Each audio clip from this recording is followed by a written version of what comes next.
10 € offerts et votre premier dépôt doublé avec le lien en description. Les amis, bienvenue, j'espère que vous allez tous très bien, très content de vous retrouver pour un nouveau jour sans euros, ça arrive, mais un jour sans vidéo, ça arrive plus rarement. France-Portugal, mon prono, il reste plus que 7 matchs avant la fin de l'Euro les gars, et encore une fois c'est une vidéo qu'on fait en one shot, donc il y aura peut-être quelques bafouillements, quelques petites erreurs de prononciation, soyez magnanimes. On est vraiment, je veux dire, physiquement un peu au bout du rouleau. Mais ouais, 7 matchs. Encore 7 matchs à tenir. Et 7 matchs dont il faut profiter, bien sûr, dont celui-ci. Vendredi, 21h, Portugal-France. France-Portugal, une grande nation footballistique, une grande puissance footballistique. Une belle nation, superbe pays. Et un rival aussi. Parce que France-Portugal, pour moi, c'est beaucoup de matchs. Le premier que j'ai vu de ma vie, c'était celui-ci, bien sûr, quelle image extraordinaire, en 2006, la demi-finale de Coupe du Monde 2006. Peut-être le match le moins spectaculaire de notre parcours, quand même, 8ème contre l'Espagne, extraordinaire, le quart contre le Brésil, qui est resté dans les légendes, les mémoires, et bien sûr la finale contre l'Italie. Celui-ci, bon, notre penalty un petit peu douteux, provoqué par l'ami Thierry Henry. Mais ouais, la demi-finale 2006, c'est aussi bien sûr... Magnifique image, ça, Zidane Figo. C'est aussi une autre demi-finale d'Euro en 2000. Et même une autre en 84. Ça, c'est la victoire 3-2 à Marseille. Un des plus grands matchs de l'histoire de l'équipe de France. On a parlé de temps en temps sur la chaîne. Ouais, c'est France-Portugal. Il y a eu beaucoup de matchs. Et il y en a eu quelques autres aussi. C'est d'ailleurs la 3e fois qu'on se joue sur les 3 derniers Euros. Après le dernier, ce match nul de partout. Il me semble que c'était à Budapest, en tout cas c'était la 3e journée de la phase de groupe. Et ouais, 2 buts de Karim Benzema, 2 buts de Cristiano Ronaldo. Bien sûr, c'était aussi 2016, la plus grande nuit de l'histoire du Portugal. Et donc c'est là, à nouveau, en quart de finale. Alors, niveau cote, la France est légèrement favorite. Elle est ici à 2,40 pour la victoire en 90 minutes. Le Portugal est à 3,45. Et pour la qualif, comprenant séance de tir au but, prolongation éventuelle, on est là à 1,66, 82% des gens partent là-dessus. Comme d'habitude les amis, on va parler prono. Si les codes vous intéressent, c'est disponible du côté de Winamax, mon sponsor, mon partenaire sur toute la compète. Et avec le lien en description, vous avez accès à la meilleure offre de bienvenue de France, qu'on a montée ensemble, l'offre spéciale Winamax Willou. Votre premier dépôt est immédiatement doublé en pari gratuit. Et vous recevez aussi, en plus de ça, 10 € en cash. Le dépôt minimum, c'est 15 €. Si vous mettez 15, et bah ça devient avec tout ça donc 40 € avec lesquels vous pouvez parier. C'est accessible avec le lien en description qui débloque cette offre, qui me rémunère aussi à chaque utilisation. Très bon moyen de soutenir la chaîne si vous avez prévu de parier sur ce match, sur les quelques derniers matchs qui restent de l'Euro. Demain, on fait la vidéo prono des quarts de finale. Mais si vous le faites, bien sûr, sachez que c'est strictement réservé aux majeurs, interdit aux mineurs. Faites attention avec les sommes que vous pariez, plutôt des petites, notamment sur ce match où franchement très difficile de se prononcer. Mais donc ouais, France-Portugal, on y est. Et parlons un petit peu de nos amis portugais qui sont un petit peu comme nous dans une histoire de sous-performance offensive. Mine de rien, le Portugal c'est quand même le 2e volume de XG créé de toute la compétition, 7,7. Il n'y a que l'Espagne qui a fait plus avec 8,8. Pour seulement 5 buts au total. Nous, évidemment, c'est encore pire. 6,8 XG créé pour seulement 3 petits buts. Un seul qu'on a marqué nous-mêmes, entre guillemets. Et c'est une sous-performance offensive qui prend aussi une dimension individuelle qui est visible avec, par exemple, les tournois de Cristiano Ronaldo et de Kylian Mbappé. Aucun but encore pour ces deux joueurs, alors qu'ils ont cumulé 33 tentatives à eux deux. C'est les 2 joueurs de l'Euro qui ont tiré le plus au but. Mais aussi l'histoire de ce Portugal, un petit peu comme la nôtre, c'est aussi celle de la solidité défensive. Ils encaissent pas beaucoup. Les 2 gardiens qui ont réalisé le plus de clean sheet de tout l'Euro, c'est Magic Mike et c'est Diogo Costa, qui sort d'un match héroïque contre la Slovénie, le 0-0 au bout de 120 minutes. Une nuit de rêve, il a enfilé l'habit de lumière. Et le Portugal, donc, est en quart de finale. C'était une de nos nations à surveiller de très près. On a fait cet épisode de retour, c'était le 21e. Le Portugal est effrayant, avec un 11 qui fait vraiment flipper. Et pour le coup, le 11 qu'on a vu contre la Slovénie en 8e, c'était exactement celui de retour. Donc j'ai juste eu à sortir mon petit visuel de retour, très content. Et c'était exactement ces 11-là. c'est plutôt celui que j'imagine contre la France, parce que Nuno Mendes et Cancelo, par exemple, il y avait parfois des questions sur un Cancelo plutôt à gauche et Dalot à droite, mais Nuno Mendes, il a été très très bon contre la Belgique, contre la Slovénie.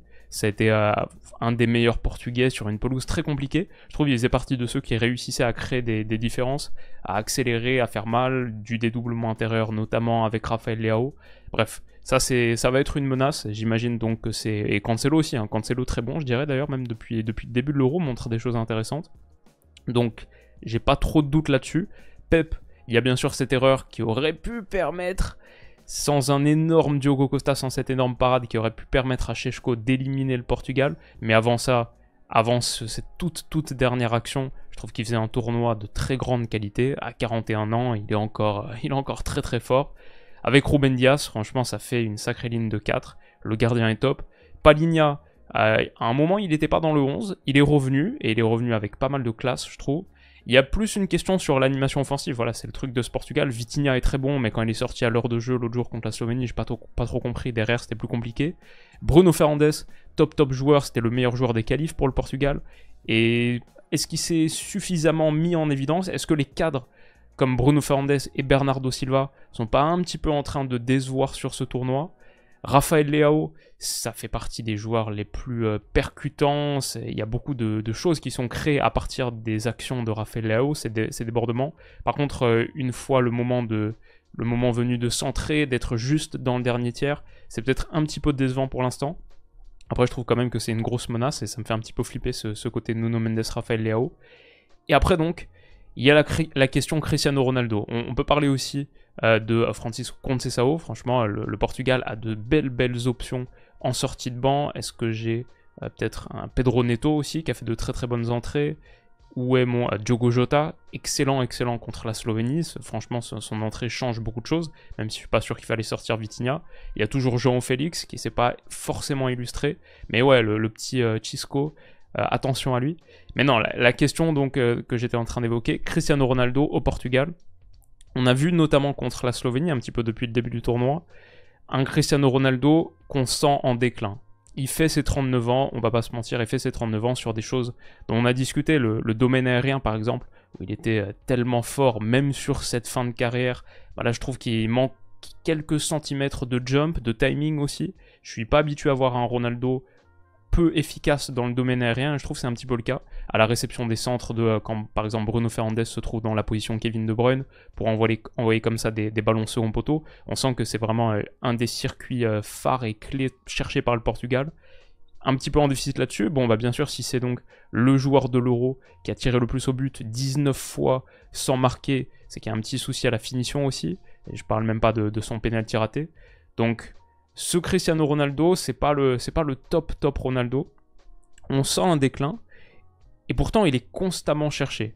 Au point de, je trouve, vampiriser un petit peu l'animation offensive du Portugal. C'est très Ronaldo-centrique.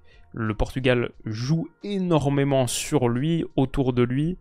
Si on parle de vampiriser l'animation offensive, bon bah il y a des choses qui sont évidentes, par exemple comme le volume de coups francs, et il les tire de toutes les distances. Celui-ci en particulier était choquant, les autres à la rigueur, franchement il y en a plusieurs qui étaient pas mal tirés en plus, mais celui-ci c'était excessif, on en avait discuté. En plus comme dans sa course d'élan, il montre dès le début qu'il va le tirer, il perd l'effet de surprise potentiel d'un centre-tir.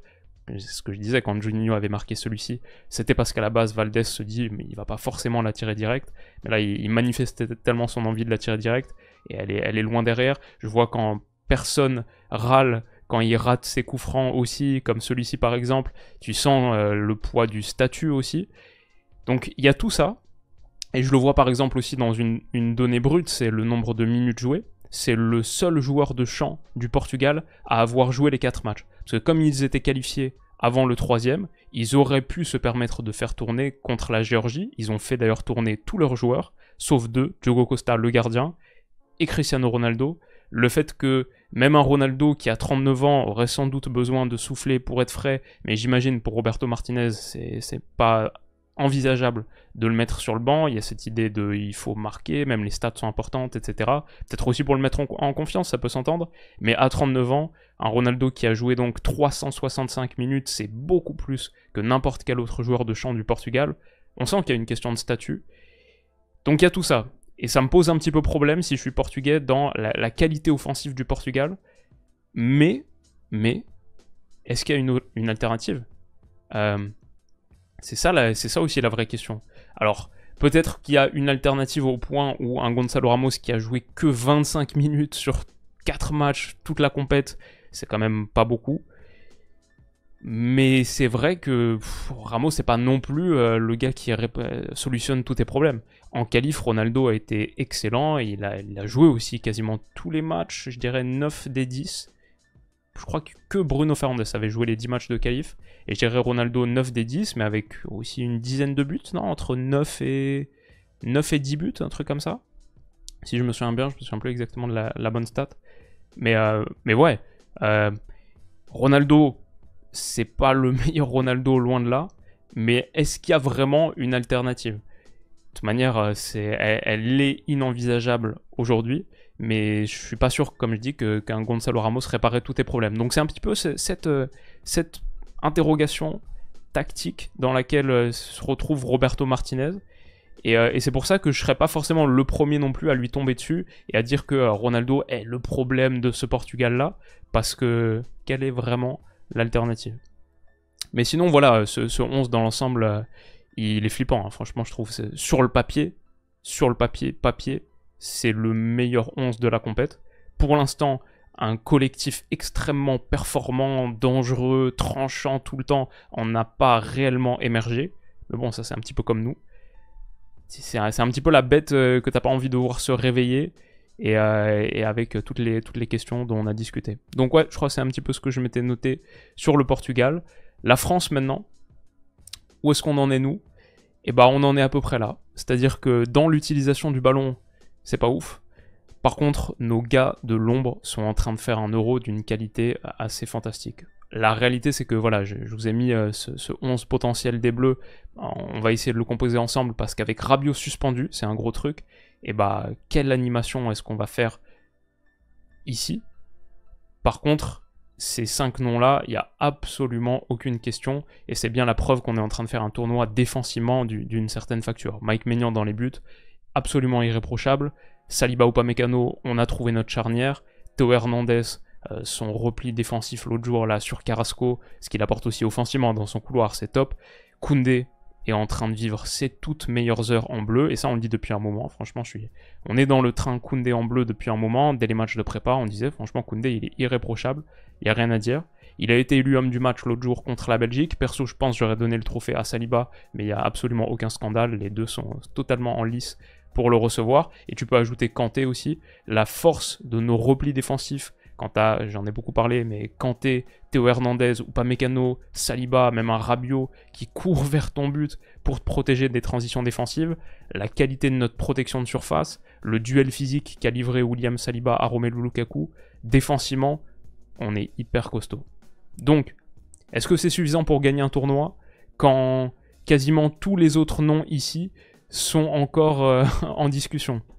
Au point même où Antoine Griezmann n'avait pas joué le 3e match contre la Pologne et s'est retrouvé décalé sur l'aile droite sur ce 8e de finale contre la Belgique. Même un Grisou qui pour moi est sur le papier le joueur le plus important de l'équipe de France, voilà, se retrouve un petit peu trimballé, pas forcément même dans le 11.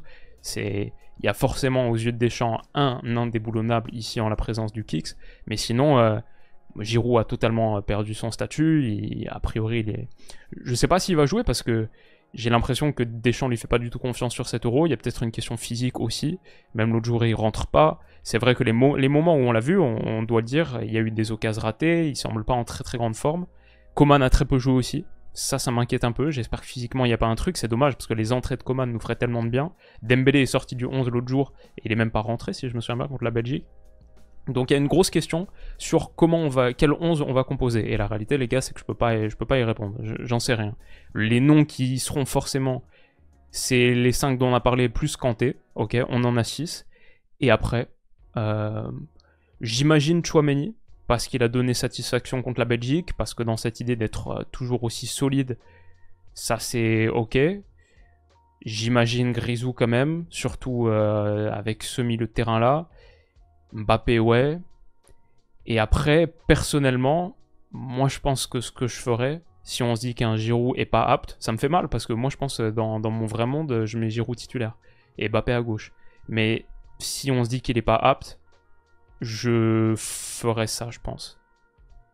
Ce 4-2-3-1 avec Griezmann dans sa position hybride, avec Kanté qui est plus dans un rôle de relayeur, avec Tchouaméni qui est véritablement la sentinelle, Kanté pour pouvoir agresser, presser haut, défendre en avançant, Grisou bien sûr dans sa position la plus performante en équipe de France récemment, et je redonnerai sa chance à Ousmane Dembélé, et je remettrai Barcola, qui pour moi ça faisait partie des meilleures choses offensives qu'on avait montrées, Théo, Barco, Mbappé, notamment le dernier match contre la Pologne, il me semble, la triangulation entre les trois. Il y avait des choses autour de la surface de réparation qui étaient vraiment pertinentes. On sent une entente entre Barcola et Mbappé. Donc ça, c'est quelque chose que j'aimerais revoir. Rabiot, donc on doit le faire sortir, malheureusement, pour sa suspension. Je pense pas que ce sera le choix de Deschamps. Je me dis qu'un autre milieu de terrain est envisageable. Youssouf Fofana, peut-être, qu'on a très peu vu pour l'instant, et qui pourtant, je trouve super intéressant. Est-ce qu'on peut peut-être se regarder les joueurs de l'équipe de France ici? Parmi ceux qui ont peu joué, Youssouf Fofana fait partie des joueurs de champ les moins utilisés. Il n'y a eu aucune minute pour l'instant pour Zahir Emery, Pavard, Mendy, Konaté, Klose et les deux gardiens. Bon, ça montre aussi qu'on a clairement trouvé notre ossature défensive. Mais sinon, Youssouf Fofana, 11 minutes. Il est entré 2 fois en cours de jeu. Coman 16 minutes, Giroud 47 seulement, en 3 petites entrées en jeu, aucune titularisation. Ouais, c'est... je me demande aussi s'il n'y a pas un monde où Kolo Muani est titulaire, parce que son entrée décisive, on sait que Deschamps l'aime beaucoup. Le truc c'est que je l'aime bien en sortie de banc, je pense qu'il fait partie de nos joueurs qui en sortie de banc, bon, il l'a prouvé, mais sont capables de véritablement apporter un plus. Donc voilà, c'est ma petite interrogation par rapport à ça. Peut-être un Fofana, peut-être un Kamavinga aussi, c'est tout à fait envisageable. Un Kamavinga, Tchouaméni, Kanté. Peut-être aussi reconduire Marcus Thuram, mais après je l'ai trouvé tellement décevant, et notamment à la réception de centre, où il était vraiment en dessous contre la Belgique. Je sais pas si un mauvais Thuram peut être reconduit, alors que c'était déjà un petit peu un pari de l'aligner. J'ai beaucoup de questions sur cette organisation, et je sais pas du tout sur quoi Deschamps partira.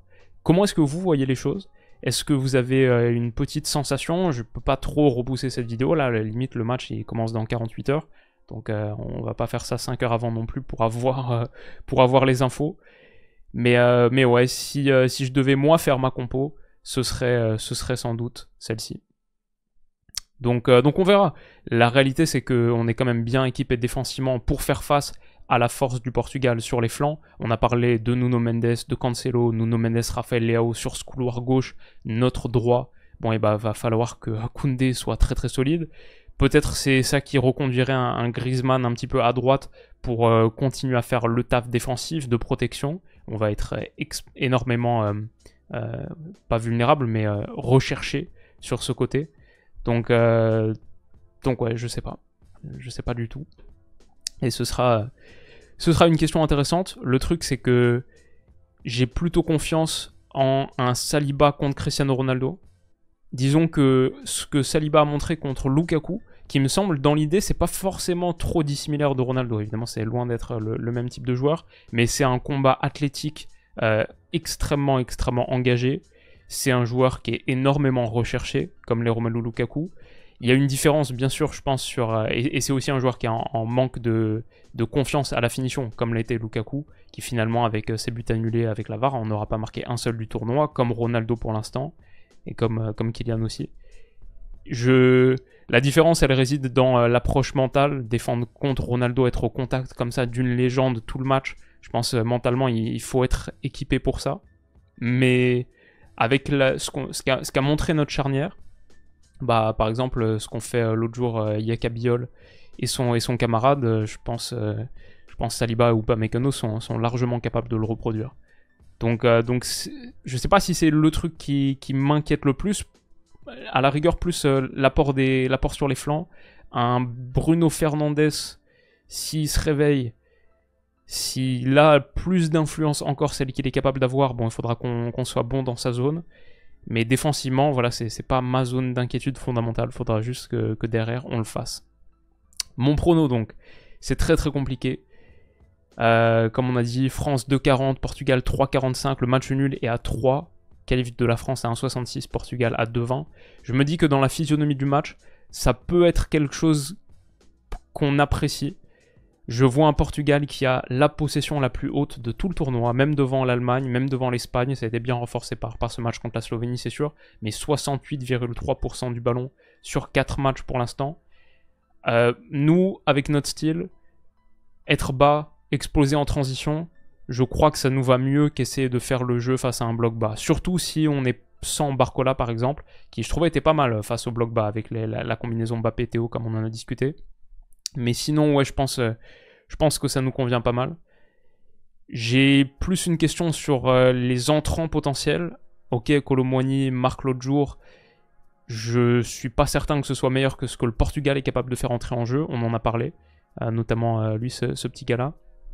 Mais ouais, c'est un rapport de force qui pourrait être à notre avantage sur l'idée de la possession, être en transition, être bas. Mais eux aussi, je crois, aiment bas et aiment pas particulièrement essayer de percer un bloc bas quand t'as Rafael Leao et Nuno Mendes en transition. Donc les gars, franchement, dur à dire. Je vais dire que mon prono numéro 1, c'est que ça va pas être un beau match.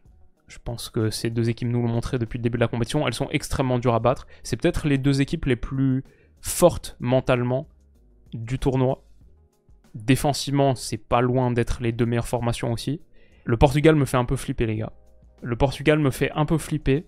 Je vois 1-0 dans un sens ou dans l'autre. 1-0 pour le Portugal, c'est 7,25. Nous, 5,90. La cote la plus faible, c'est le 1 partout, qui est le score le plus probable. Beaucoup de gens partent sur le 2-1 pour l'équipe de France. Moi, je vois 1-0 dans un sens ou dans l'autre. Et je peux pas dire le buteur, parce qu'on sort d'un match où c'est Vertonghen contre son camp en 85e. Ça peut se jouer vraiment à la fin sur un truc totalement imprévisible. Je vais dire 1-0 et je vais dire pour la France, dans l'idée que Deschamps me semble quand même avoir une maîtrise de ces rencontres-là plus forte que Roberto Martinez en face. Et je sens aussi un groupe. J'ai essayé de regarder les vidéos inside de la France, du Portugal. Je sens un groupe français qui aime défendre, qui aime être moche. Ça leur va en fait d'être dans cette idée. Je sens qu'il y a une identité qui est en train de se créer autour de ça. Donc je vais dire que ça pourrait faire la différence dans un match où les deux vont souffrir. Et ça va être vilain. Je vais dire 1-0 pour les Bleus à 5,90. Et j'ai pas de prono buteur. Je m'arrête simplement là-dessus. Qu'est-ce que vous en pensez les gars? Comment vous voyez les choses? Ouais, ça va être... C'est stressant, c'est stressant. Et juste avant, on aura eu Espagne-Allemagne en apéritif, qui peut proposer un autre niveau footballistique, je pense. Mais ce sera l'équipe donc qu'on aura en face de nous en demi-finale, si on réussit à sortir ce Portugal, qu'il faut sous-estimer sous aucun prétexte. Ça va être un immense choc, pas un très beau match, mais une bataille de nerfs, de volonté. Et il faudra être prêt. Mais je pense qu'on l'est. Donc on croise les doigts. Comment vous le sentez les gars? Faites-moi part de toutes vos impressions en commentaire. Et de notre côté, on se retrouve demain pour les pronos complets de ces huitièmes de finale, avec donc Allemagne-Espagne, Angleterre-Suisse et ce Pays-Bas-Turquie qui est absolument fascinant. Prenez soin de vous les potes, passez une très bonne soirée et à demain.